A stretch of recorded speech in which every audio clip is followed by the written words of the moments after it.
All right, this is Ben.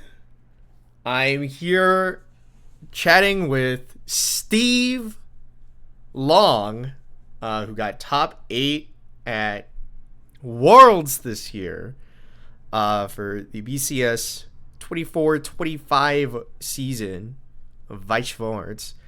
You played Fujimi. Talk to me a little bit about that. How do you land on a Fujimi pile? Okay, well, I mean, first of all, thank you for having me. Yeah. It was a fairly long journey. I will say, okay, apparently the police are already out. Yeah. Like, I played Fujimi. All right. Okay. Police, get him. I mean, those DXD cards, yeah, I get it. Okay, fair enough. Okay. Yeah, sure. Anyway, so, Ben, you are familiar with my wife, but for those of you who don't know,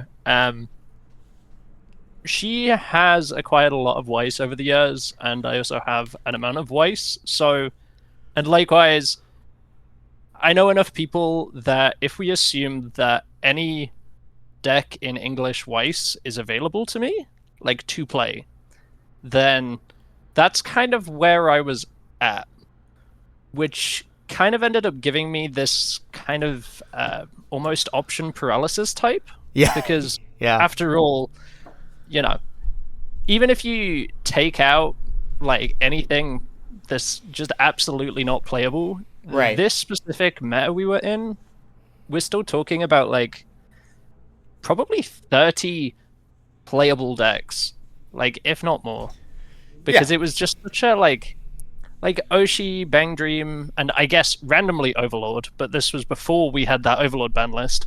Right. They were all pretty solid choices for it. Not like there was just this whole collection of like 1k1 decks or standby decks that just were good enough and could win. Yeah. So I kind of started from the other end, where I basically tried to zone in on specifically Oshi, because I feel like we could all agree that Oshi was going to be a large percentage of the room. Yes. And try and work out where its pain points were. And one of the things I noticed is its level 1 combo is you need 3 other traits on board. So, and also its finisher, it's 2 other traits. You know, it's still traits, right? Sure. So I kind of started looking through like things with level 1 memory kick counter, and I was like, ooh, maybe there's like sword art. Sure. Yeah. Not a chance. Bunny Go Senpai, they've got that kind of like choice deck where you get, it's basically cats, but you just get this 2-1 that just, it's somewhere between cats and Alice. But the finishes felt pretty weak. And then I actually read the Data Live. They have a level 1 anti-change, not a level 1 anti-change. They do have that, but they have a level 1 memory kit counter. And I'm like, wait a sec. Why am I just focusing on one lane when I can get rid of all the traits? Sure. Which, yeah. of course, if you're not familiar with Data Live, they have, is it Demon King Love? It's Demon King's Love. Yeah, which is a 2-0, just event backup, choose a character, choose a trait on a character, all of your opponent's characters lose that trait. So it basically just completely turns off Oshi's level 1 combo. It makes it really difficult for them to contest board at 2 as well.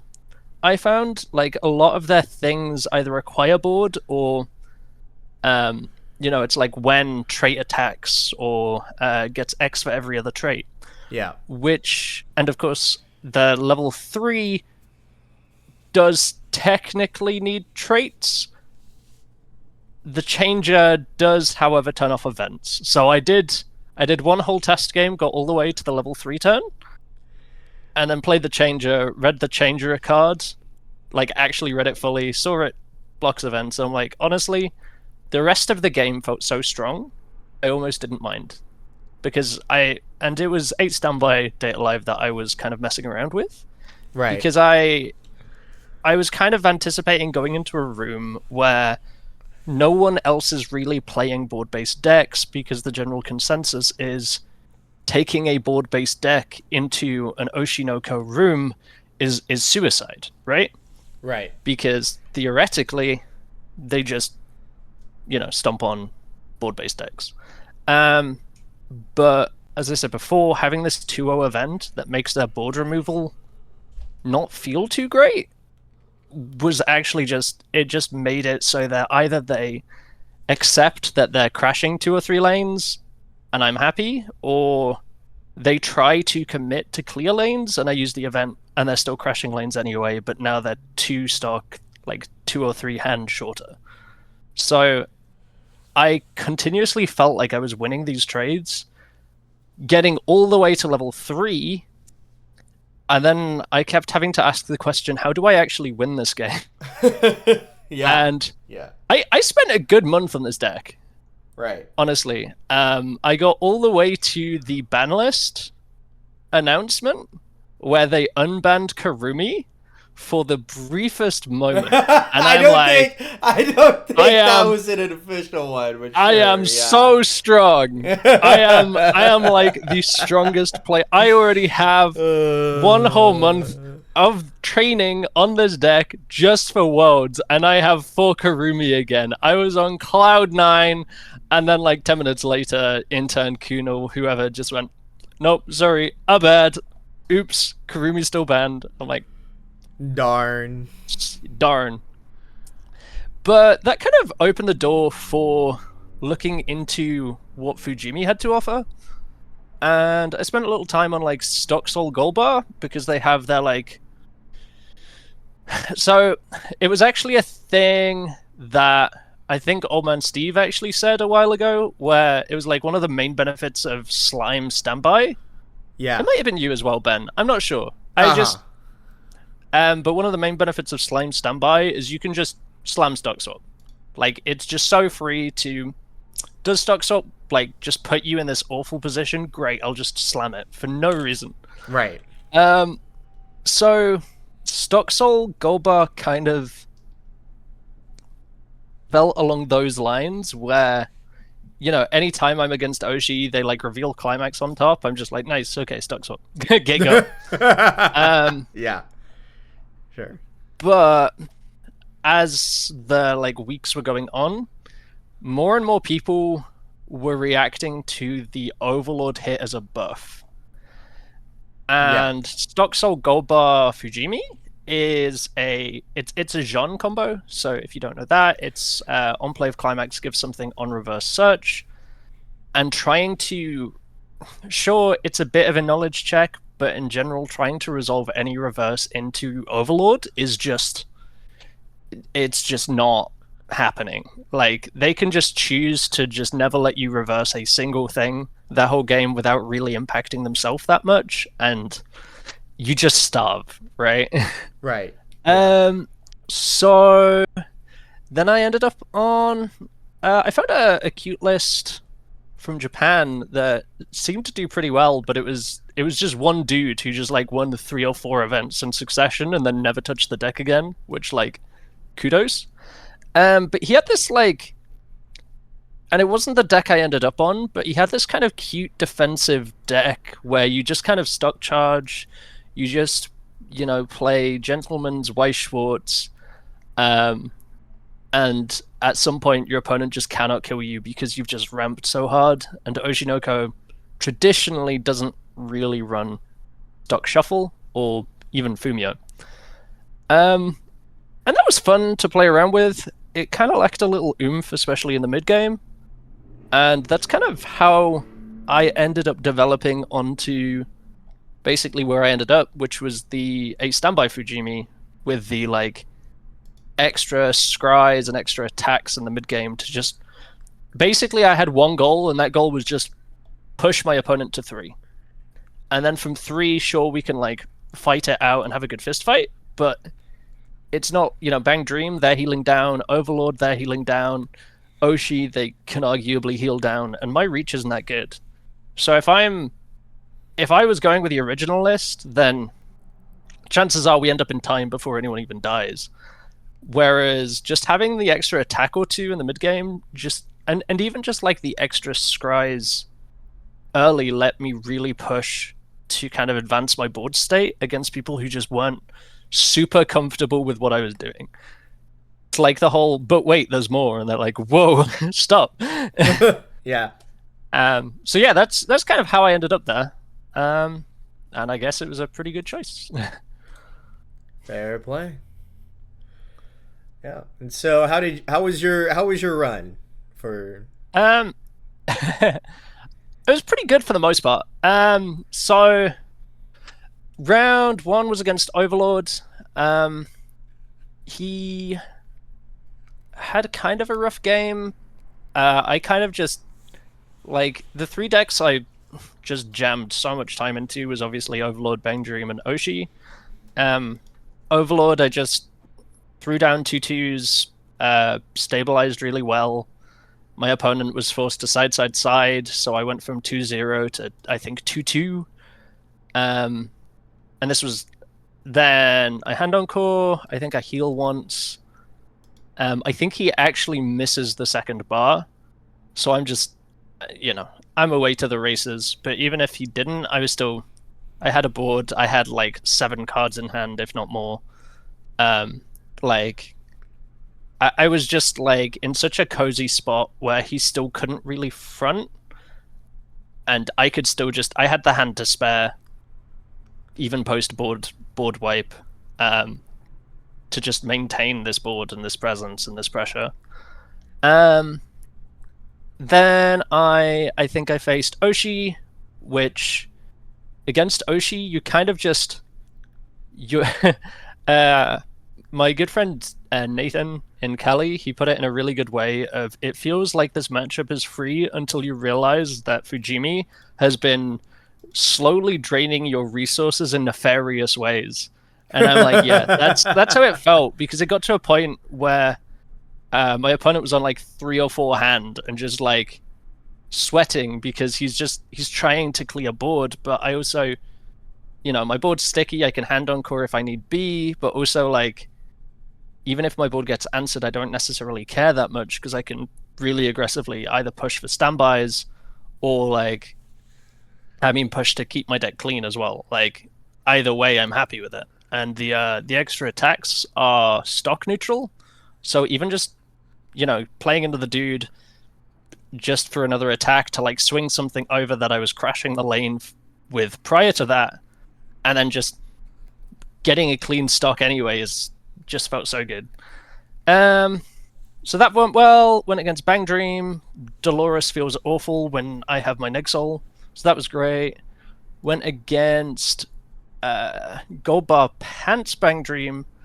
That's a little more suspect in that the Pants top end doesn't necessarily care about Nexol, but I will say like the yellow early play in my list, it gets 500 times my board every time my opponent acts. So in Bang Dream specifically, that like it's rare that they're not jamming 2 or 3 acts every turn.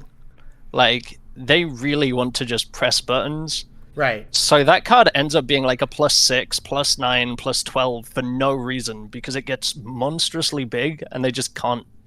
Like, if they want to early play loop with their like the Ruiz or like tap to draw, just everything that they want to be like resource efficient with, just lets me scale.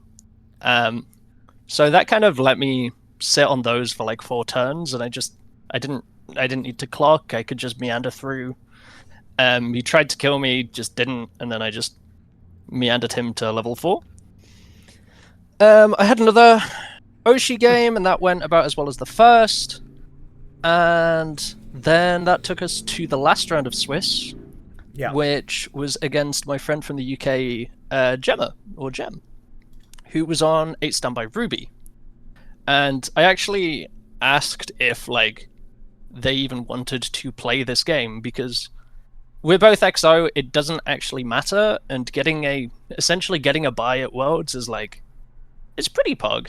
But she was adamant that she wanted to still play this game to, quote, find out what my deck does. Which translated in my head to, I cannot let her know that I have a level 0 stock swap. So, and like a couple other tools, but I think, I don't think I opened it, but I think I did draw into it, and I kept that card in my hand. Like, I'm pretty sure I put it face down at one point, just on my board, like this cannot leave my hand, just to like mentally make a note, right? This is here, like, this is the most important card in my deck, and I cannot let my opponent know it exists. And I will say there were quite a few situations where that stock swap, like where she put herself into deck states, or like she ended up in deck states where stock swap would have just put me in like such a strong position. Right. We're talking like maybe like 5 or 6 and 12 with like 8 stock or something, and I'm like, I can jam this. Like, I'm 2-0, I've got stock, I don't care. Like, this is free. But I didn't. I'm just like, yeah, fine, we triple block. It doesn't matter. The outcome of this game does not matter. Right. So I end up losing. Obviously, that's what happens when you have tools to win games and don't use them. Right. And that was the last round of Swiss. I end up getting paired into Psychano top 8. Now, to some extent, I'm still on cloud 9 due to this, because I think the general consensus is Psychano's not very good. Now, I will say, I guess the general consensus is Fujimi's also not very good, but we'll get there. Yeah. This guy can cancel. Jesus, man. Voodoo has like fully transparent about it. He's like, yeah, I've sacked my way here. Like, hilarious. Every turn he just plays 3 dudes, slams a gold bar, like crashes, gets memory, stops caring, and that's, I think, actually one of the things about my deck that it actually ended up arguably being one of the worst matchups for it, because Fujimi, or specifically my standby list, it doesn't appreciate being rushed. Like, 5 out of those 7 rounds, I pass turn 1. Right. I don't even swing, because the Amagi gets you such a strong advantage that you don't need the first swing. You'll be on 7 hand, like a really well developed board. Like, you clock all the way up to 1, put a 2/2 on board. If they cancel, it's great, you go +2. If they don't, you still probably go +2. I mean, Oshi will tie a lane, but that's fine. You have hand encore. You don't care. Oshi and Overlord don't particularly like tri-fielding straight away. Now, Overlord with the caveat that you're denying clean cut by not playing a dude, right? So if their tri-field is like something that isn't plussing, like if they don't open their Ein's bounce back, they don't really like tri-fielding. Bang Dream, they can tri-field as much as you want, they don't have soul triggers, so it's essentially the same. Psychano is just like, 3-3-3, I don't care, my deck does nothing, let's just keep just slamming gold bars until he dies. And I'm like, okay, this sucks. Sure, fine, whatever. So I'm still in a pretty good deck state. I get put pretty late 1 though. Right. I get a little bit of value from the Amagi, and then second Amagi I mill like 4 climaxes, and I'm like, okay, this is where the doom spiraling begins. And it's, I don't think it was ever blown out of proportion. Like, I had enough deck knowledge about Psychano that I didn't really have to care about stock swap, so I could just stock compress. So I was kind of meandering along doing that. I think at some point I definitely needed to get the 3-2 Asia on board just for level assist, because I think 11k is a pretty difficult thing for them to scale easily. Right. But that ended up not happening. So long story short, he gets to 3 with still like a decent amount of like climaxes left in deck. I probably should have slammed stock swap. There was never really an opportune time to slam stock swap, but even just to like move even like 4 or 5 cards around, I think would have still been fine. He misses his level 3 combo. So he just has I think it was either a door or a gold bar, but the wrong one, and vanilla swings. And I do have the Neg-Soul in my hand. So the Neg-Soul is pay 1, pay out all your stock, give -1 soul to your guy, like character facing -1 soul depending on for each stock you pay out. And I could have just mitigated his entire turn there. The issue is that my board was all 9-5, and he's just swinging 11Ks. I had no follow-up. I think I'm 0-5. Yeah.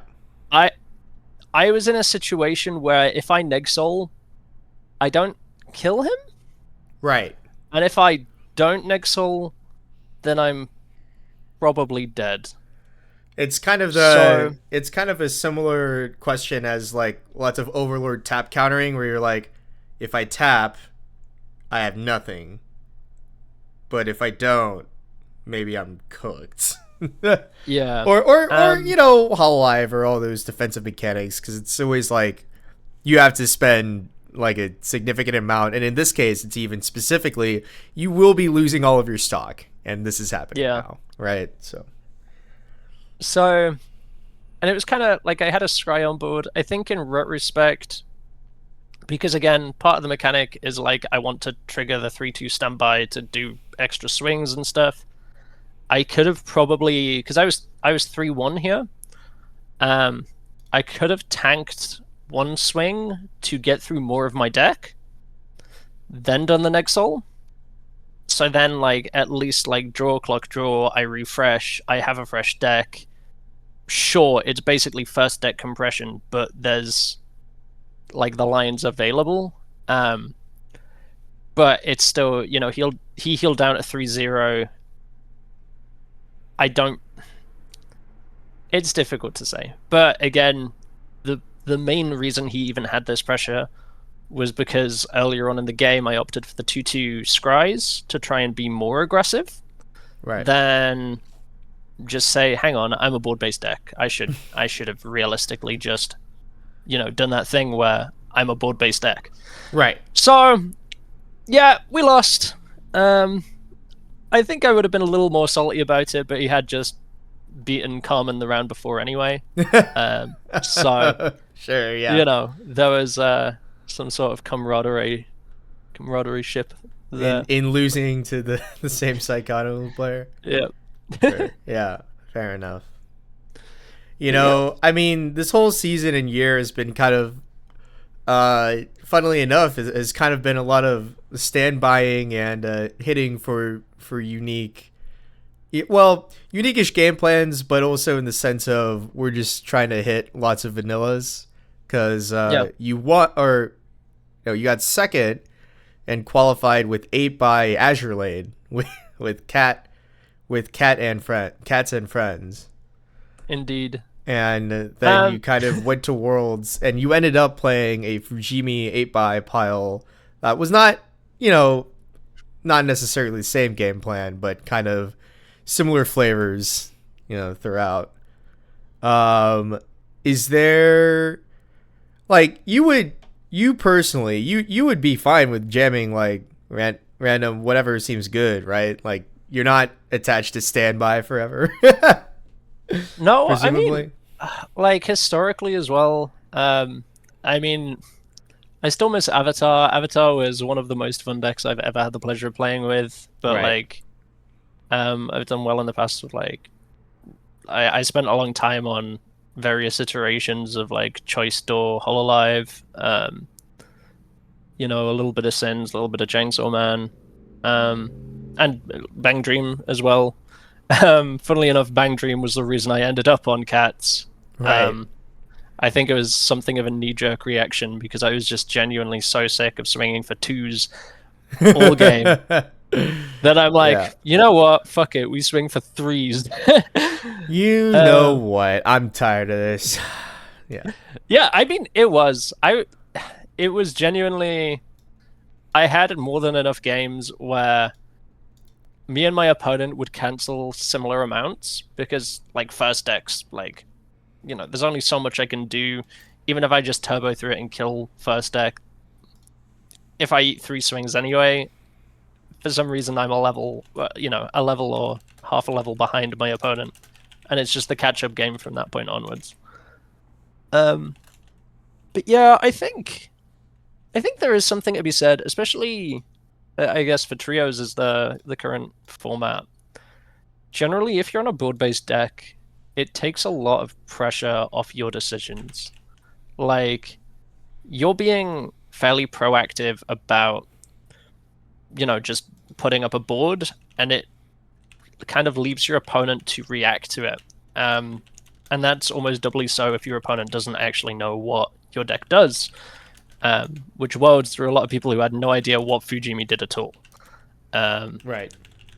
Same with like Azure Lane Cats, like they were having to navigate this matchup that they weren't sure which parts to try and, like, you know, which weaknesses the deck had to leverage that kind of advantage.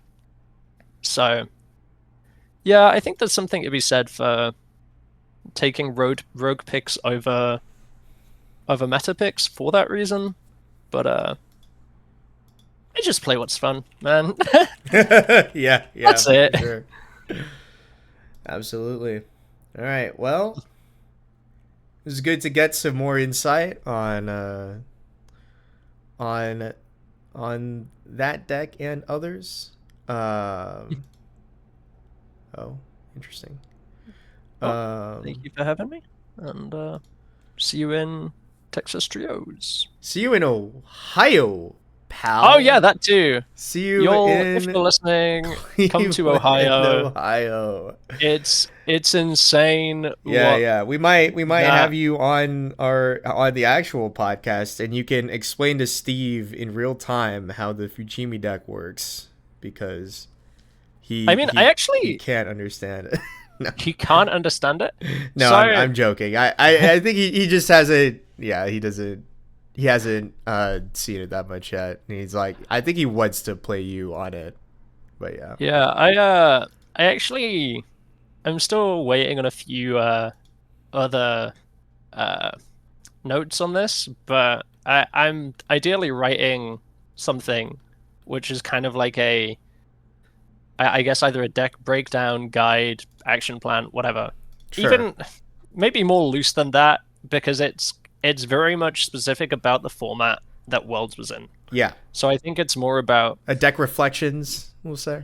Deck reflections and kind of insight on my deck building kind of thought process. But I was actually collecting pretty much opinions or, like, you know, thoughts about the deck from either people I played or people I didn't play against who had, like, a loose idea. So, like, Carmen, Yabi, and Old Man Steve. Yeah. And it's very interesting seeing these reactions. I will say Yabi definitely had the right idea, because he just kind of went, if we can...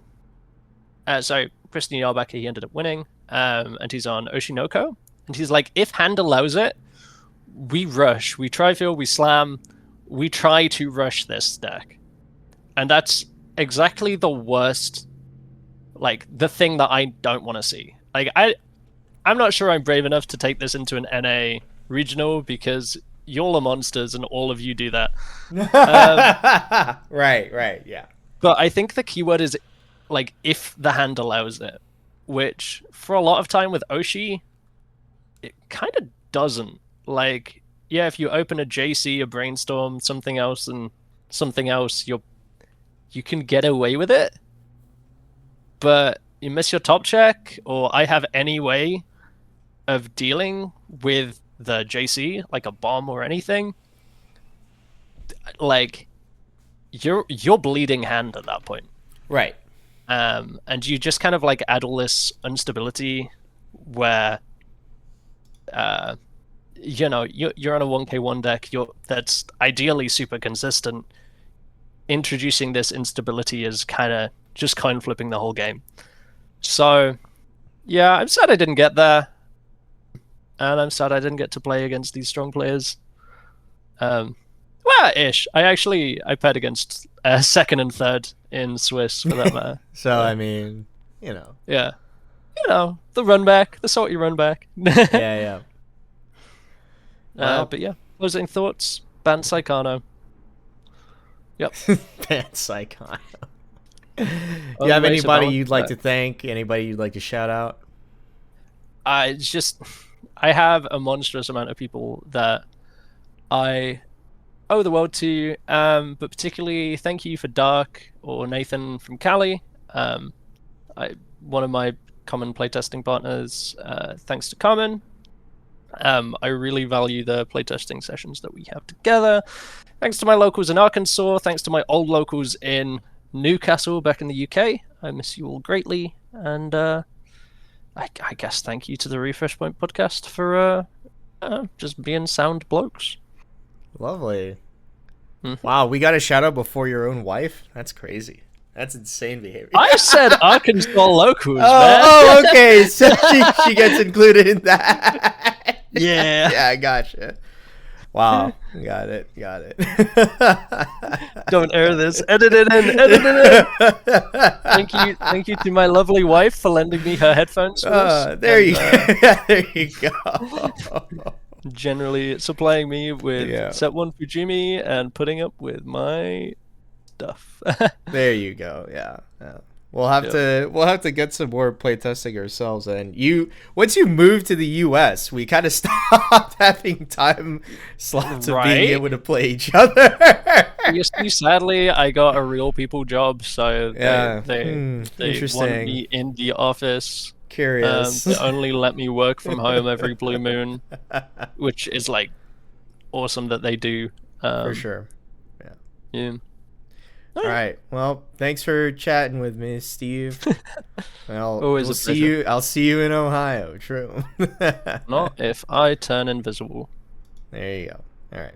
Any day now. Thanks. Okay.